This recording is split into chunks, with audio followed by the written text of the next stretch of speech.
Hello दोस्तों, कैसे हैं आप सभी। आई होप कि आप अच्छे होंगे और अच्छे से पढ़ाई कर रहे होंगे।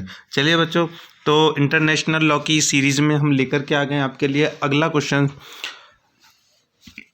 देख लेते हैं क्या है आज का क्वेश्चन। अब का क्वेश्चन है इस वीडियो में, राजनीतिक प्रतिनिधि कौन होते हैं, उनको क्या उन्मुक्तियां उपलब्ध हैं। ठीक है, राजनीतिक प्रतिनिधि कौन होते हैं मतलब कि जो राजनीति का प्रतिनिधित्व करते हैं, उनका उनकी तरफ से उनका जो प्रतिनिधित्व करते हैं, इस तरह से उनको क्या उन्मुक्तियां उपलब्ध हैं। चलिए आंसर देखते हैं। राजनयिक प्रतिनिधियों की श्रेणियां। वियना कांग्रेस 1815 द्वारा राजनयिक दूतों को 3 भागों में बांटा गया है। एक्स लॉ शेपल 1818 द्वारा इसमें चौथी श्रेणी और जोड़ी गई है। अतः वर्तमान युग में राजदूतों की प्रमुख श्रेणियां निम्न प्रकार हैं, जो उनके पदों तथा कार्यों के अनुसार विभाजित की गई हैं।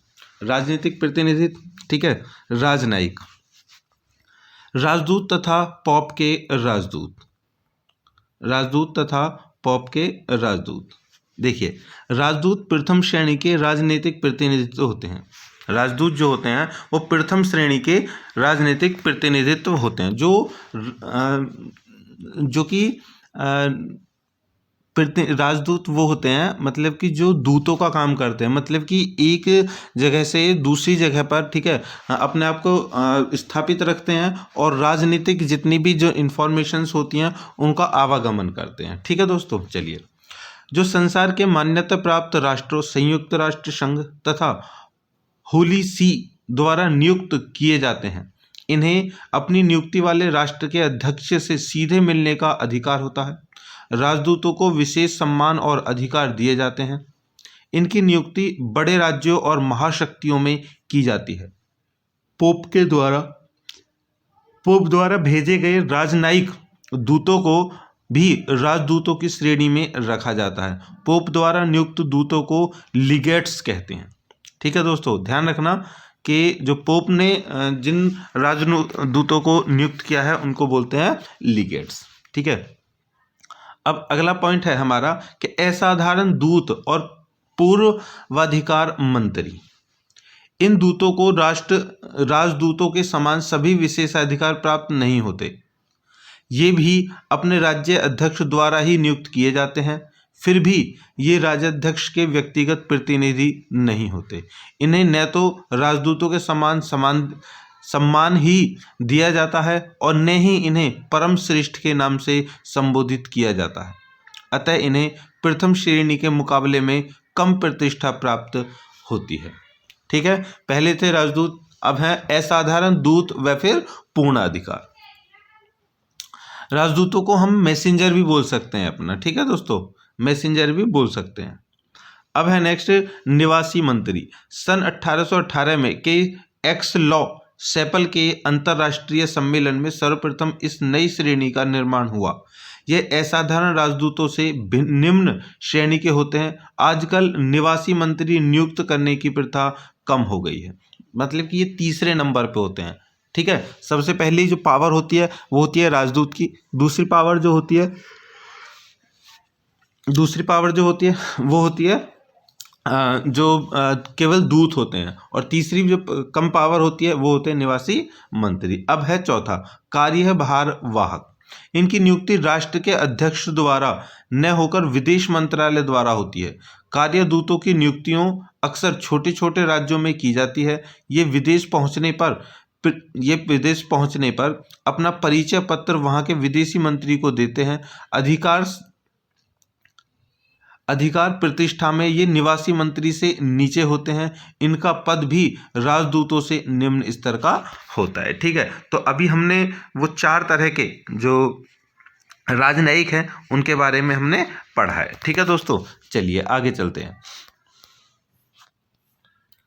अब है कि वियना सम्मेलन 1961 की धारा 14 के अनुसार वर्तमान युग में दूतों की केवल निम्नलिखित 3 ही श्रेणियां हैं। नंबर 1, राजदूत, पॉप के राजदूत तथा समान स्तर के अन्य मिशनों के प्रधान। दूसरा है दूत, मंत्री, धार्मिक दूत, ठीक है, तथा तीसरा है कार्यभार वाहक। ठीक है बच्चों, समझ में आ गया। ओके, चलिए दोस्तों, तो अब राजदूतों के विशेषाधिकार और उन्मुक्तियों बारे में पढ़ते हैं। उनके पास में क्या क्या अधिकार होते हैं और क्या क्या उन्मुक्तियां होती हैं। वियना सम्मेलन 1961 ने अब यह स्पष्ट कर दिया है कि श्रेष्ठता तथा व्यवहार औपचारिकता को छोड़कर उक्त श्रेणियों के राजनयिक प्रतिनिधियों में उनकी श्रेणी के आधार पर कोई अंतर नहीं होगा। मतलब कि उन्होंने ये कर दिया है, ये केवल एक श्रेष्ठता तथा व्यवहार की औपचारिकता को छोड़ करके, भाई देखो जिसका ऊंचा पद है वो ऊंचा पद का तो ग्राह्यता है ही, ठीक है, लेकिन उस चीज को छोड़ करके बाकी और चीजों में और जो प्रतिनिधित्व उनका होता है उनके आधार पर जो उनकी श्रेणी है, ठीक है, उनमें कोई भी अंतर नहीं होगा। अतः इनके विशेषाधिकारों और उन्मुक्तियों में कोई अंतर नहीं होगा। पारस्परिकता के आधार पर सभी देश अन्य देशों के राजदूतों को कुछ विशेषाधिकार प्रदान करते हैं ताकि वे अपने कार्य को स्वतंत्रता पूर्वक तथा सुचारू रूप से कर सकें। राजदूतों के प्रमुख विशेषाधिकार निम्नलिखित हैं। चलिए देखते हैं क्या है विशेषाधिकार। सबसे पहला है व्यक्तिगत सुरक्षा। देखिए बच्चों, अगर ये क्वेश्चन लॉन्ग में आता है तो ये जो चीजें अब हम पढ़ने वाले हैं 10, ठीक है, इनको हेडिंग बना करके इनके बारे में भी आप वहां पर अपने तरफ से लिख सकते हैं, तो आपका क्वेश्चन जो है वो 5 से 6 पेज में भी पहुंच जाएगा। चलिए, सबसे पहला है व्यक्तिगत सुरक्षा, उनको सबसे जरूरी है व्यक्तिगत सुरक्षा। दूसरा, राज्य क्षेत्र वाह्यता, मतलब राज्य क्षेत्र की जो कार्यवाही होती है, ठीक है, उसमें वो अपना क्या करता है, भूमिका निभाता है। उसके बाद है फौजदारी क्षेत्राधिकार से मुक्ति। चौथा है दीवानी क्षेत्राधिकार से मुक्ति। पांचवा है गवाही देने से मुक्ति। छठा है स्थानीय करों से मुक्ति। सातवां है पूजा का अधिकार। आठवां है पत्र व्यवहार की स्वतंत्रता। नवा है क्षेत्राधिकार के प्रयोग करने का अधिकार। और 10वां है नियुक्ति वाले राज्य क्षेत्र में स्वतंत्रता पूर्वक यात्रा करने का अधिकार। ठीक है, अब देखिए इसमें कितनी सारी चीजें हैं जो अधिकार में इनके लिए दी गई है। चलिए आगे चलते हैं। अब है व्यक्तिगत सुरक्षा, इनके मतलब कि जो मोटिव होते हैं, ठीक है, उनके अब इन चीज़ों को हमने स्पेशली यहाँ से किया है। आप मैंने अभी बताया था कि इनको आप बड़ा करके भी लिख सकते हैं, हम शॉर्ट में समझा रहे हैं, आप इसको बड़ा करके भी लिख सकते हैं। जैसे सबसे पहला था व्यक्तिगत सुरक्षा, तो वो क्या होते हैं वो पढ़ते हैं।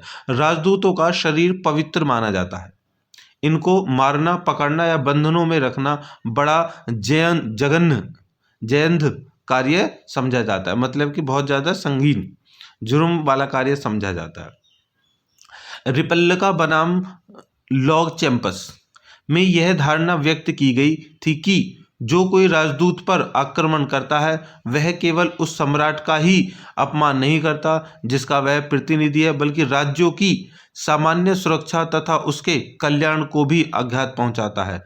वह सारे संसार के विरुद्ध अपराध का दोषी है। मतलब कि दोस्तों कितनी बड़ी बात है, अगर एक राजदूत पर कोई देश हमला करता है या पर उस पर कोई गलत कार्रवाई करता है तो उसका मतलब है कि वो इंटरनेशनल जो लॉ है, ठीक है, उसकी जो विधि है उसको भी वो क्या कर देता है, उसके विरुद्ध कार्य करता है। आप समझ सकते हैं कितना बड़ा अपराध हो सकता है। ठीक है, चलिए आगे देखते हैं।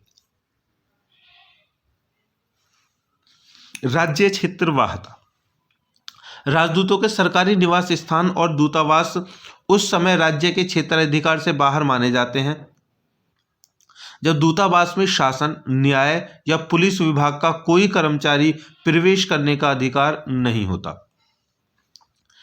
बीएलए के अनुसार दूत तथा उससे संबंधित वस्तुएं या दूत के निवास वाले राज्य के प्रदेश में स्थित होती है, किंतु अंतर्राष्ट्रीय कानून के अनुसार इन पर उस प्रदेश का क्षेत्राधिकार लागू नहीं होता।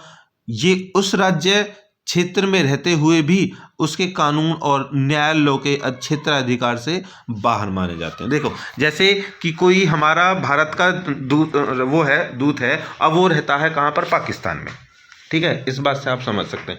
अब वो रहता है पाकिस्तान में, हमारे भारत का राजदूत है, लेकिन अगर वो सपोज कि वो लाहौर में रहता है, पाकिस्तान में रहता है, वहाँ पर रहता है, वो बात सही है, लेकिन वहाँ पर रह करके वो वहाँ के जो लॉ हैं, जो कानून हैं, उनको फॉलो नहीं करेगा। ठीक है, उनको फॉलो नहीं करेगा, उसके लिए उनके जो वहाँ के कानून हैं, जो लॉ हैं, उन्हें मानने का कोई भी अधिकार उसके पास में नहीं होता। ठीक है, ये बात बहुत ही स्पेशल है। और हमारे यहाँ पर भी अगर किसी और देश का राजदूत है, ठीक है, तो वो उसके खुद के कानून होंगे, वो हमारे देश के कानून के अकॉर्डिंग नहीं चलेगा। ठीक है दोस्तों, चलिए अब आगे है फौजदारी क्षेत्राधिकार से मुक्ति। राजदूतों को स्थानीय फौजदारी कानून के अनुसार न तो गिरफ्तार ही किया जा सकता है और न ही उन पर मुकदमा ही चलाया जा सकता है। उनसे यह आशा की जाती है कि वे आपराधिक कार्य नहीं करेंगे।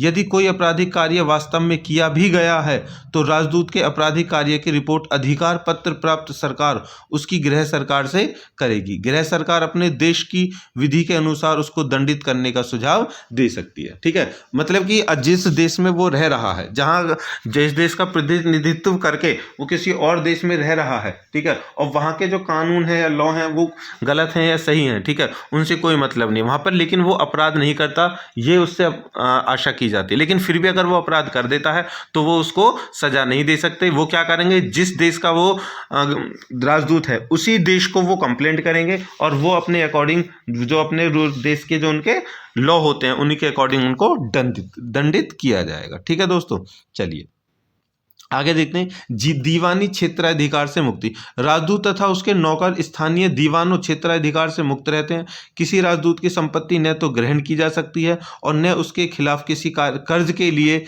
उसे गिरफ्तार किया जा सकता है, किंतु दो मामलों में उनकी यह उन्मुक्त समाप्त हो जाती है। मतलब कि जो इनकी फ्रीडम है, उनकी जो शक्ति है वो समाप्त हो जाती है। नंबर 1, जब राजदूत स्वयं दीवानी अदालत में हाजिर होकर उसका क्षेत्राधिकार स्वीकार करे। दूसरा, जब राजदूत अन्य व्यक्ति पर मुकदमा चलाने के लिए न्यायालय में हाजिर हो। यदि वो अपने इस विशेषाधिकार का त्याग कर देते हैं तो न्यायालय उसके साथ साधारण नागरिक के समान व्यवहार करेगा। ठीक है, 2 कंडीशन में ध्यान रखना, ये शॉर्ट में भी आ सकता है दोस्तों। चलिए आगे देखते हैं गवाही देने से मुक्ति। राजदूतों को किसी भी स्थानीय दीवानी, फौजदारी तथा प्रशासनिक न्यायालय में गवाही देने के लिए बाध्य नहीं किया जा सकता। यदि कोई स्थानीय अधिकारी स्वयं गवाही देने के लिए दूतावास में जाए तो भी वह गवाही देने के लिए बाध्य नहीं है। मतलब कि किसी भी तरह की वो गवाही देने के लिए बाध्य नहीं है, ना ही उन पर कोई रूल लागू होता है। चलिए नेक्स्ट देखते हैं स्थानीय करों से मुक्ति। राजदूतों पर आयकर, बिक्री कर तथा अन्य किसी भी प्रकार की स्थानीय कर जैसे मकान, बिजली, सफाई आदि नहीं लगाए जाते और न ही किसी कानूनी प्रक्रिया द्वारा वसूल किए जा सकते हैं। राजदूतों के उपयोग में आने वाली वस्तुओं पर चुंगी और तटकर नहीं लिया जाता। राजदूतों से यह आशा की जाती है कि उन्मुक्ति का दुरुपयोग नहीं करेंगे। अब देखो कितना अच्छा है, मतलब कि भाई वो कहीं भी रहें, कैसे भी घूमें, कुछ भी करें, कुछ भी खाए पिए, उनके पे कोई टैक्स नहीं लगेगा। कितनी भी बिजली का, कितनी भी किसी भी चीज़ का उपयोग करें वो उस पर टैक्स नहीं लगेगा। ना ही कोई किसी देश का कानून ऐसा है कि उनसे इसको ये उस पर कोई पेनल्टी लगा सकते हैं या फिर कोई कर लगा सकते, कुछ नहीं।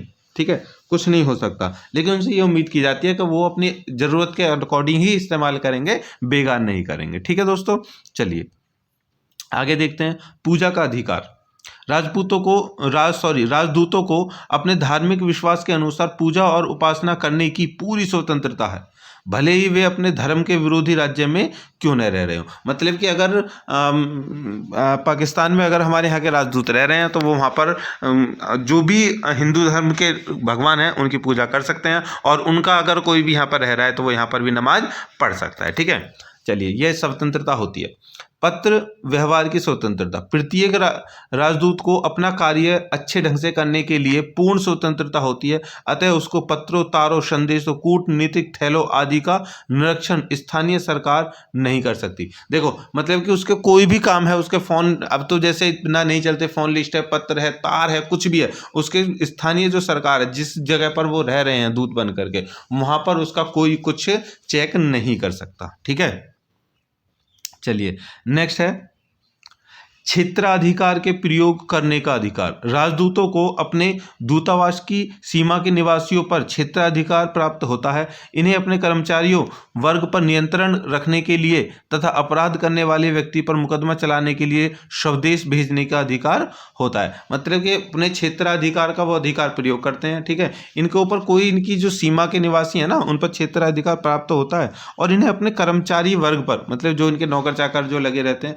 उन पर नियंत्रण करने के लिए तथा उनके जो कोई अगर अपराध है, ठीक है, और यह क्या किसी व्यक्ति पर उन्हें मुकदमा चलाना है तो वो उन्हें अपने देश भेज देते हैं, वहां पर नहीं चलवाते। ठीक है, अब है आगे 10, नियुक्ति वाले राज्य क्षेत्र में स्वतंत्रता पूर्वक यात्रा करने का अधिकार।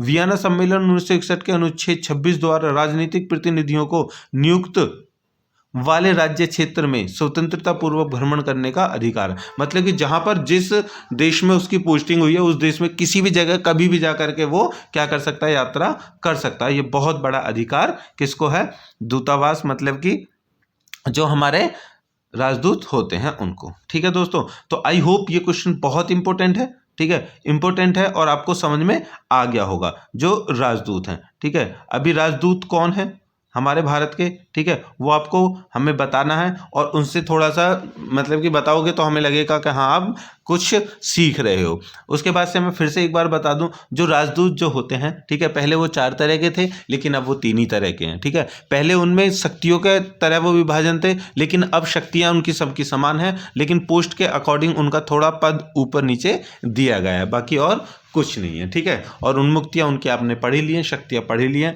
ठीक है, तो क्वेश्चन आता है तो आपको जरूर आंसर देना है, इंपॉर्टेंट क्वेश्चन आएगा। ठीक है, चलिए मिलते हैं नेक्स्ट वीडियो में। वीडियो को लाइक और शेयर करना ना भूले।